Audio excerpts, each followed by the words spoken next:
We start, though, with sort of a good news, bad news day if you are the guy who was just appointed to replace sex scandal Republican John Ensign when Mr. Ensign resigns from the United States Senate next week.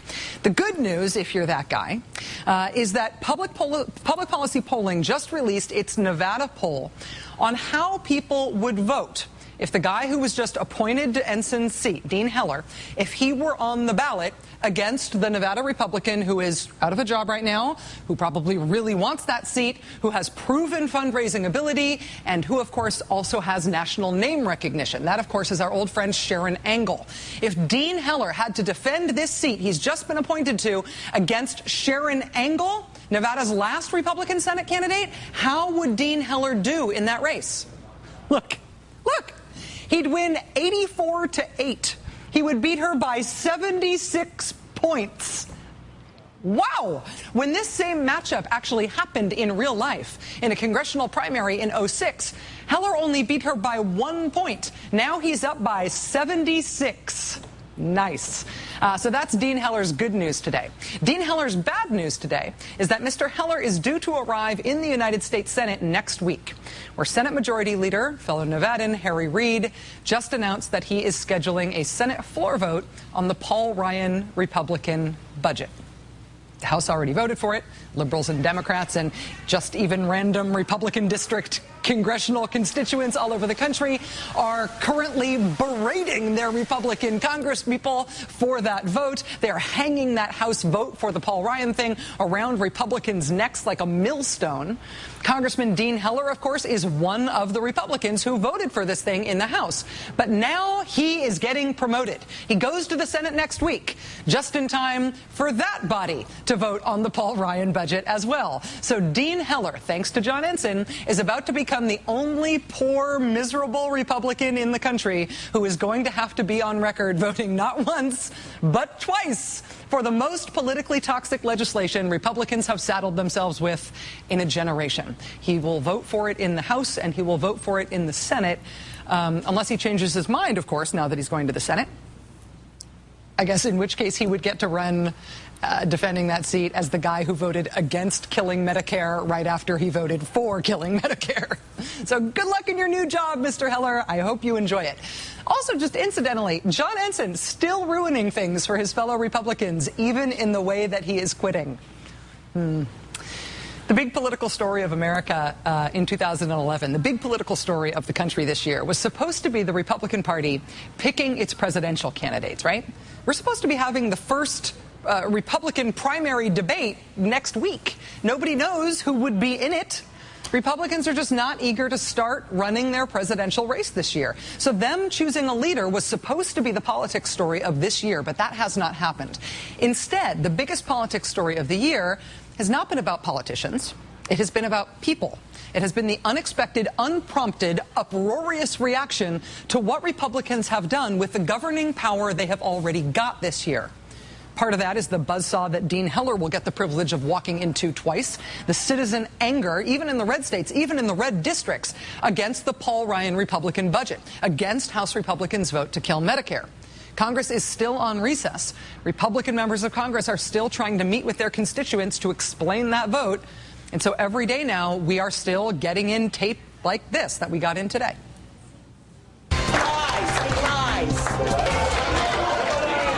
An emotional night in Boca Raton as Congressman Allen West holds a town hall meeting. The audience numbered about 100. Those who voted for Congressman Grimm slightly outnumbered those who didn't. It was sometimes hard to tell that, though, when the audience started booing.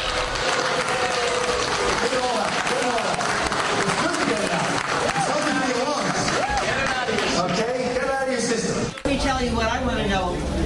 How did you vote on the federal tax rates for big oil that was just passed through the House of Representatives? In lockstep. You're our congressman. Don't laugh at us. Yeah, what was your vote? I want to know about the voucher. I am now a Navy SEAL grandson in Iraq. What the hell are they fighting for when you're doing to take everything away from us? That's my question to you. And you know what? Yes, we are angry because you are taking it from us. The CBO says that in a decade, the plan's going to be broke. So something needs to be done to save it. Tax the rich. Why is all of the discussion about spending cuts? Why not eliminate those supposed temporary Bush tax reductions? I think what we're asking for is some balanced approach to this whole issue. Again, the story of the year in politics so far is not really the story of any particular politicians. It is the story of people's reaction to what politicians are doing. It's this groundswell we are still seeing now against what Republicans have done at the federal level in the House, and also in the other place that Republicans have governing authority, in the states. Hello, Madison. There's been some move to try to rechristen this thing as a Main Street movement, I guess to contrast with Wall Street or something. But I think mostly if you just say Madison, if you just say Wisconsin, people know what exactly it is you're talking about. Tens of thousands of people in the streets of Wisconsin furious at Republicans there for stripping union rights.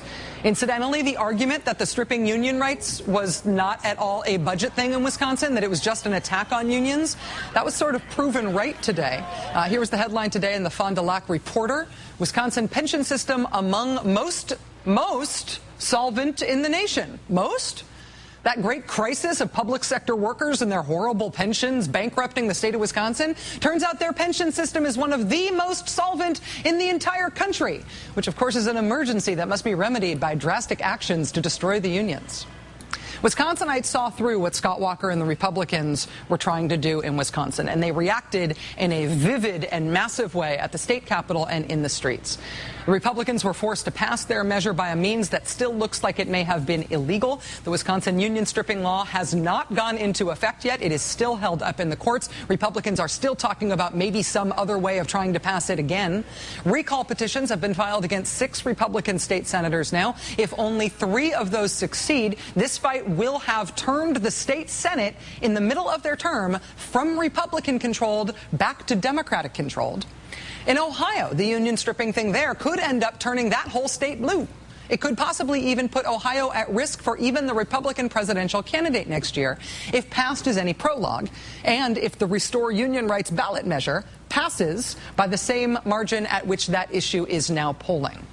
In Michigan, it's recalls and more. We will get to that a little bit later on in the show tonight.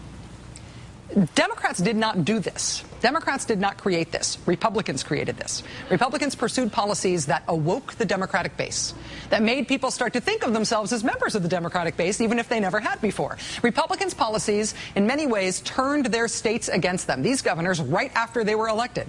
Democrats are reaping the whirlwind from what Republicans did. This is the best thing that has happened to the Democratic Party's electoral chances in a very long time, provided that Democrats stay on the right side of the issues. Which brings us to something that I find amazing. For Wisconsin-style strife in Massachusetts. That's unions warning as the State House budget chief, a Democrat, unveiled plans to strip local government unions of key bargaining rights over health insurance. They say that Democrats are really good at snatching defeat from the jaws of victory. They say that the only extreme gun laws Democrats always support is the right to shoot themselves in their own foot. They say that Democrats have never seen a political opportunity they either didn't reject or turn inside out so they could figure out a way it could make them lose instead of win. There is a reason that people say all these things about Democrats.